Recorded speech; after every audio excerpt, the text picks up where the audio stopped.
Hi. Welcome to Short and Simple. In this video, we'll explore the best video editing software for desktop and mobile. These video editing software are perfect for students, YouTubers, and content creators. The best free desktop video editing software is Hitfilm Express.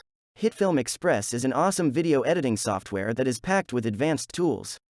It is free, contains no watermarks, and is easy to use. If you ever need help using Hitfilm Express, there are lots of free video tutorials that can be found on the internet. Next, the best free mobile video editing app for Android is YouCut. YouCut is the best video editing app we have used so far. The app is updated regularly and more features are added. The app is well designed and it is very easy to use. It allows for precise video trimming and splitting. There are plenty of music, filters, effects, and animated text to choose from. Advertisements only appear when you export the video, so it doesn't interfere or interrupt your editing process. An amazing feature of YouCut is that it automatically saves your projects, so you don't have to worry about losing progress and having to re-edit your video.